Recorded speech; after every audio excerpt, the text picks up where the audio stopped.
I have no idea where they got it, but it's illegal, and you're not supposed to have it, and it's not supposed to be leaked.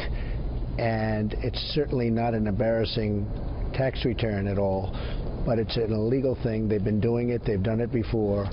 And I think it's a disgrace. After the release last night of President Trump's 2005 tax returns, does that, in your mind, rebut some of the claims, including Secretary Clinton, that he paid no taxes? The Trump campaign said these numbers are accurate. It's 2 pages of 1 year. The real nub of this is what happened over 10 years. There might have been a year that he was good, but much more importantly, where's he getting all this money from? The key question here is, are there Russian sources? He's president. To me, it is selfish not to make public all your tax returns. Every other president, Democrat and Republican, has done.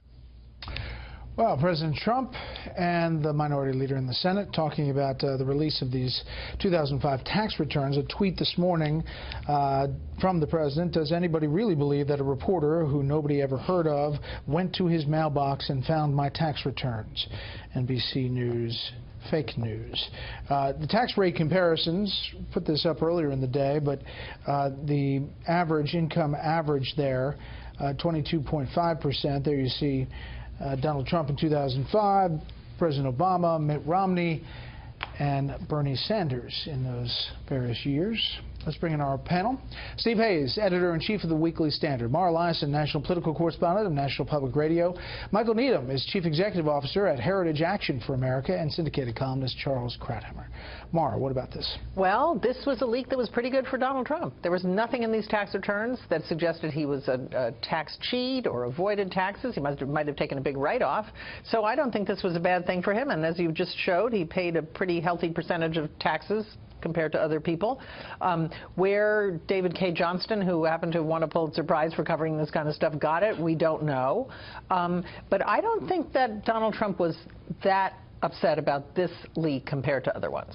Steve. No, I agree. And the answer, I mean, the question you asked Chuck Schumer, does this contradict the claims from Hillary Clinton? The answer to that is short. And it's no, of course it does. But he has to make up, you know, all sorts of additional charges. I mean, it is ironic to me. There's only so much time for an interview. No, I mean, but you asked the question. No, I know, but he could have given the answer. All these people are it tweeting, like, why didn't you get this? No, of course. No, it was the right question to ask. He just didn't answer it honestly. And then he went on to speculate. I mean, this was so ironic to me. This guy who spends a lot of his time criticizing Donald Trump for making things up or speculating irresponsibly, and a lot of that criticism, I think, is valid.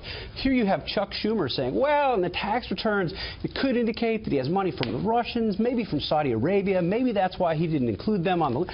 This is just rank speculation of the kind that we got used to from Harry Reid. It's irresponsible. He shouldn't be engaging in it. If you want to make an argument that Donald Trump should release his tax returns, I would agree with that argument. I think he ought to. But don't go on and do the kind of thing that you spend much of your day criticizing Donald Trump for doing. To that point, I thought that exchange about Saudi Arabia was very strange. I mean, Michael, the travel ban, you know, he brings up Saudi Arabia, and maybe he chose not to put Saudi Arabia on the list because he has hotels there.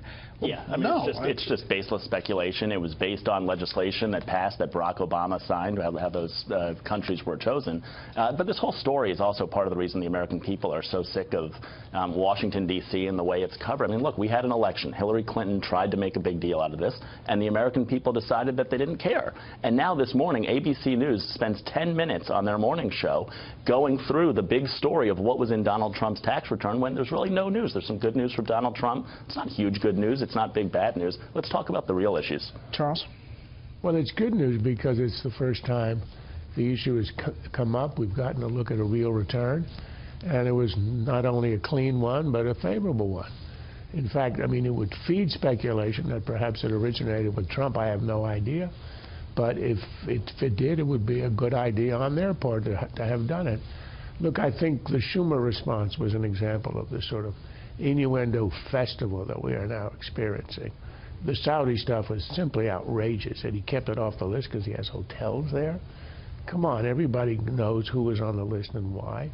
And it's just a way to throw the kitchen sink at Trump. Look, there's a lot of stuff on Trump, but this is not part of it. And the more you try to desperately throw everything at him, the more you discredit stuff that can actually be a valid criticism. Okay, let's turn to the wiretapping claims. This is the House Intelligence Committee Chairman and Ranking Member, and also Senator Graham and the President.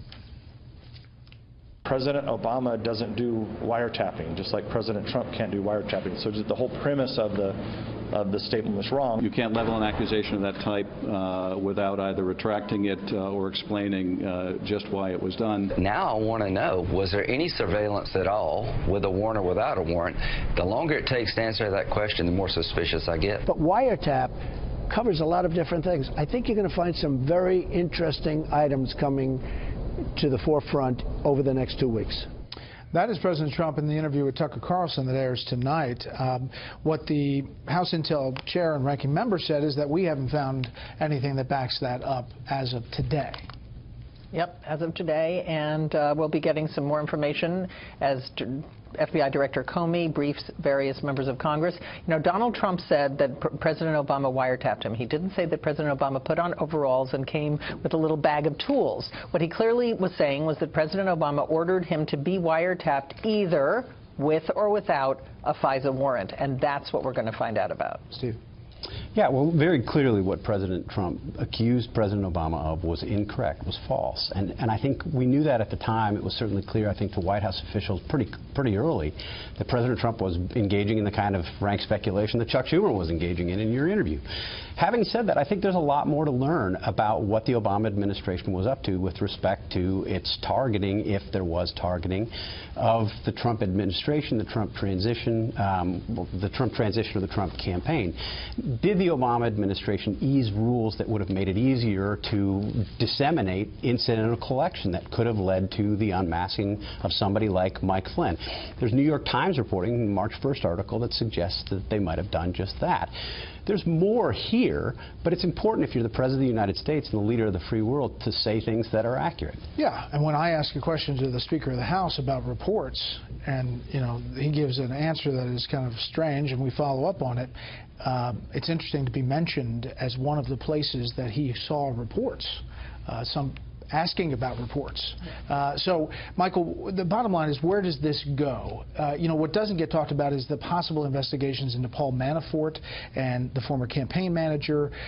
We knew that they were looking at him and connections to Russia and possibly money situation. Yeah, I think those questions will be asked, and we need to wait and we need to get the answers and not rush to a judgment. At the same time, I think, and this was something else that Chairman Nunes and Adam Schiff brought up today, if in fact there are people in our intelligence community who leaked information about the National Security Advisor and his conversations with the Russian ambassador, and they were doing that just because they didn't like the new boss, or just because they wanted that information out there, that's also concerning. And so I think we need to take a pause on this. We need to wait till the 20th, the 28th, when there's open hearings. We need these investigations to end and realize there's a whole lot of baseless speculation. There's a whole lot of actual very concerning accusations being put out, and let's see where they go. Okay, this is a Fox News alert. We have, let's see, 5 hours before the travel ban. The next one is to go into effect, and a federal judge in Hawaii has now ruled a temporary restraining order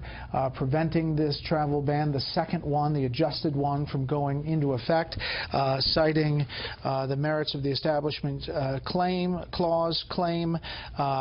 The plaintiffs have met their burden establishing a strong likelihood of success, saying that they are going to put this on pause. Remember, these are the 6 countries we talked about in that interview with the minority leader. He wanted 7, it seemed, Saudi Arabia, but there are 6. And a second bite at the apple here to try to redo it by the administration after challenges in courts the first time. Charles, what does this mean, and what do you think happens? This has become a sideshow. This is not going to affect anything.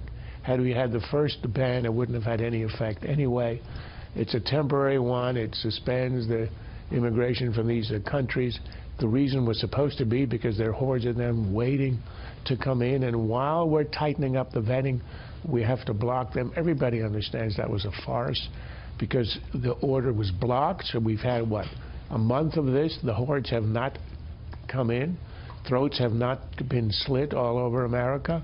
This is unnecessary. You never had to have the ban in the first place. The issue here is the vetting. Why not tighten the vetting with or without a ban, and do it. That's supposed to be the heart of the issue. So I was sure there was going to be some kind of intervention. There is. This is going to put it on hold. I think that this issue is going to fade away because it has no impact. It was a response to a campaign, no promise, and will have no impact in the long run. Mark. But you know what's interesting about that order is they talked about the Establishment Clause. That's about whether this is a Muslim ban or not. What I understand is the administration is pretty confident that it's fixed the due process problems with the first Muslim ban, and the outstanding issue that the courts Although they didn't call it a Muslim ban back then I'm either. sorry, they didn't call it a Muslim ban, but I mean they fixed. There were several problems with it, but they think they fixed the due process problems. But it's the question of whether it is a religious test. That's what the courts are going to still adjudicate. It was interesting to hear the member of the Saudi royal family yesterday saying, listen, we are confident that it is not a Muslim ban, number one. Number two, Saudi Arabia is very aggressive in its vetting who comes in its country, and we understand that. Steve. Yeah, it's a pretty good spin. It's exactly the kind of spin that you'd expect from a senior Saudi official whose country is not on the list. Look, I think we're likely to see this go back and forth. I mean, I think this is likely to end up playing out in the courts as much as and in the populace as much as it is anywhere. Yeah, I think this fight is far from over. Michael, you agree? Yeah, no, I think it keeps going, and it's important for it to go on. The President of the United States, both through the Constitution, has the right to conduct our foreign affairs. Statutorily, the Congress has given him the right to set these policies. To have these judges coming in and making these rules is absolutely not the role of the judiciary. The person who has the information, the person who has the power, both by the Constitution and statute, to make this is the President of the United States. The judges need to stay out of it. You know what's so striking about, just back to that Chuck Schumer back and forth on Saudi Arabia, was the stark difference between the Chuck Schumer we saw after the first travel ban, who was very emotional about not letting people into the country, and the Chuck Schumer we saw tonight who said, you know what, Saudi should be on that ban list. Well, I mean, this is a festival of hypocrisy all around on all of these issues. You play the hand that embarrasses the other side. I agree that the judicial issue is an important one. This is a way overstep on the part of the judiciary. But as to national security, completely unimportant. It's a sideshow. Really quickly, just the moral of the story is that Democrats shouldn't do the kinds of things that they complained about for the last 8 years.